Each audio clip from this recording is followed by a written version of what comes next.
Welcome back to another episode of Tamper Talk. I am your host, Bearded Tamper. Housekeeping? The 7Ellie 311, Dolomiti, rusticated, absolutely gorgeous pipe. Absolutely gorgeous. Love it. Love this thing. It is a beautiful, beautiful pipe. Let me see if you can see it. Sits great back there in the back. Tamping it with my one of my original tampers that I made. Simple, beautiful little thing. I like the simplicity of it. That's what makes it beautiful to me. It's rosewood, and it was a much lighter rosewood. I don't know if you can see the center there. I mean, it still has tool marks on it. I just turned it on the lathe. I didn't even sand it. Turned it on the lathe and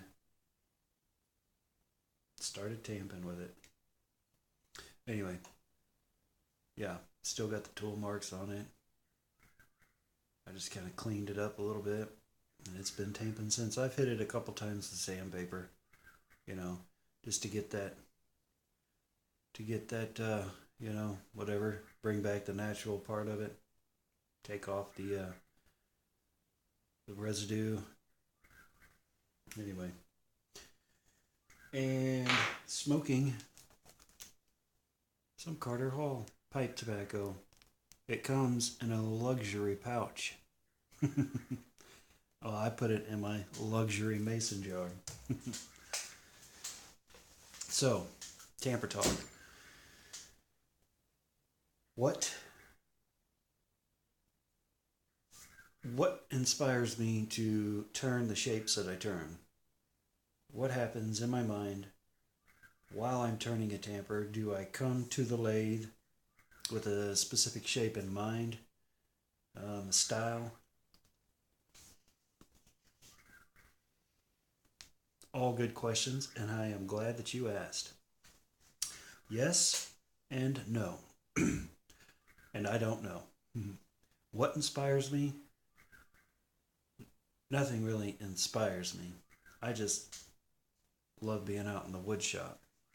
I love working on the lathe. I fell in love with it since I've been in love with it since I was in seventh grade. It was the first year that I was able to take wood shop.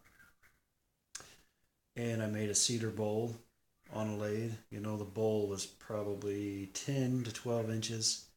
I don't quite remember. But had a lid on it, and had a green felt bottom to it that I glued on it.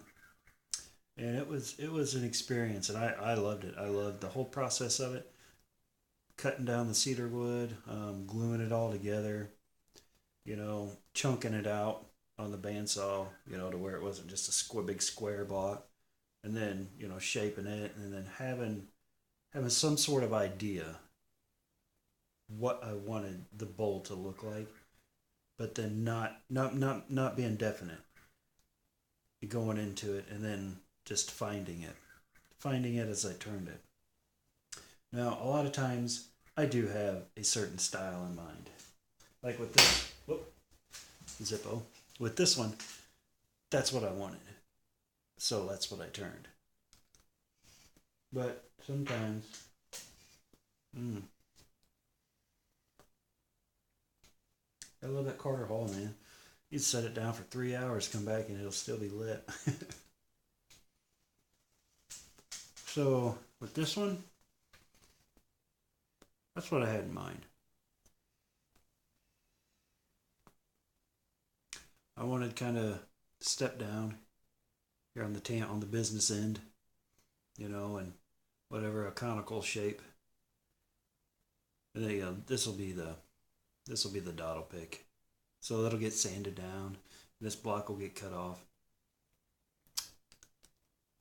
But I believe this is cherry.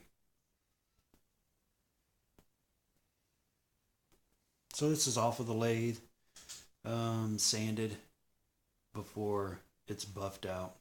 You know, I throw it on the buffing wheel. So I had a shape in mind for that one. For this one, I had a shape in mind, but it did not turn out. I intended to do kind of rib, make it ribbed, having it look more like this one. You know, just kind of even ridges that come up and come back down. But this is a piece of Osage orange that I've had, and if you know anything about Osage orange, it's hard, very, very, very hard wood. And it had cracked. I had cut the block, and it had cracked on me. So, I don't know, you can still see a little bit of it. Kind of. I don't know if it'll come out on the camera. Might not.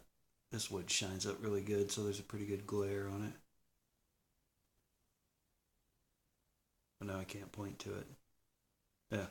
Anyway, so it cracked, and I was trying to do the, you know, the ribs that come up, the ridges on it, but it kept cracking on the high points, or not cracking, but chipping where the crack was. So I kept having to take it down, kept having to take it down, and so finally I took it down to this. It had more girth to it. So I took it down to this, and then I wind up, you know, flattening each rib out. You know, I flattened them down, and then I made them one-sided, as you can see. So that's not what I intended to do, but the wood demanded that circumstances be different than what I had intended. So that's that, but it still turned out neat. I've never done this design before, and I like it. I mean, it, you know, as I was turning it, you know, I didn't stop and like a day later came back, but as I was turning it, this is what came out. And of course, I'm gonna cut this block off and then make this into a dottle pick. I'm gonna leave this part, you know, the little, I don't know, vase part of it, whatever you want to call it, and then just this part will be the dottle pick. I don't know if you guys can hear it, but there's a whippoorwilling out there. It's gotten closer to the house. I heard one the other night, and it's love it, absolutely love it.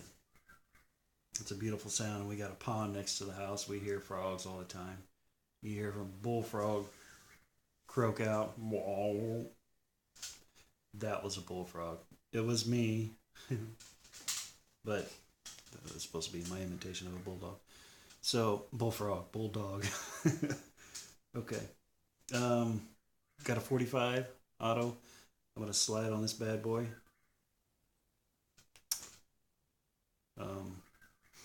With a dottle pick. I got a buddy of mine from work gave me a Ziploc baggie like half full of empty brass. So I'm gonna play with some of that. Got some 30-30s, some 45s, a couple 45s, not too many. Some 38 specials. These are long, and they got a broad tip on it. So, but this one's gonna go on this one. And again, we're gonna do the dottle pick. Everybody likes the dottle pick, so that's what we're gonna give them. But this one's got like a cracked. It's cracked right here. I don't know if you can see that. Let me try to. Yeah, you can see it a little bit. I was gonna cut it down, but I like that character, and I epoxy them in. You know, they're not just like, you know, snugged in there, but you know, I epoxy them in with some JB Weld quick set epoxy, and that's good stuff. I mean, you got to be on the ball with that stuff because it sets up quick, which I like about it, but I don't like about it because I don't want to sit here like it creates a vacuum in it, and I thought about trying to put like a, you know, some sort of notch in it to where it releases that, but creates a pretty tight vacuum in there. Sometimes you'll get too much in there and it'll be hard to get in there. But anyway, so yeah, that's not going to hurt that at all. And again, that'll pick and cut this block off. And I have intentions of taking you guys through the process of how I make tampers. I have an old lathe. We haven't been able to pinpoint how old it is. There's no markings on it, but it's just an old cast rail. You know, and it's got the bare minimums, and we built my stepdad built a sawhorse style table on it. I showed it in my previous video, but I'll do a video of probably not me cutting the wood down on the table saw, but I'll come with the square stocks, you know, which are square all the way down, and I'll put it on there for you guys, and we'll turn it. Kind of probably do a time elapsed video of that. But so again, these two shapes I had in mind. These are what I wanted to do, and they came out, I mean, too close to what I wanted to not, you know, I can't say that this isn't what I wanted. It is what I wanted. But this one, you know, things went differently, more different than what I wanted, so had to adapt to the changes. So that's kind of my thought process when I'm making a tamper, when I'm about to build one. It's not anything, you know, I don't draw it out on a piece of paper. I think of some, you know, I'm always thinking about what I can make out of wood. I mean, even when I'm wiring up a panel at work, you know, an electrical panel, I'm thinking about what I can make out, you know. I'm not like thinking about it so much to where I'm putting the wrong wire to the wrong component. But the thought seems to always be in the back of my mind. I appreciate wood a great deal. And I love having sawdust all over me. I don't really care a whole lot for sweeping up. I mean, it's necessary. You don't come back out into a mess, but I do like it. Anyway, rabbit trail. So my thought process, I just want to take you guys through that, and I think that'll probably do for this segment of this episode of Tamper Talk.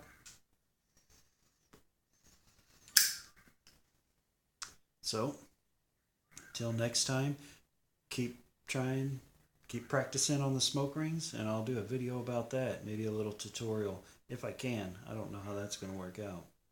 But yeah, it's been asked of me, a couple people, how to do that, and I'll try to explain my process. You won't be able to see inside my mouth when I'm doing it. I mean, it's impossible because you gotta have your lips puckered like this whenever you do it. It sounded like Sebastian off The Little Mermaid. Smervinelli. Alright, guys. Take it easy. Farewell. Happy tamping.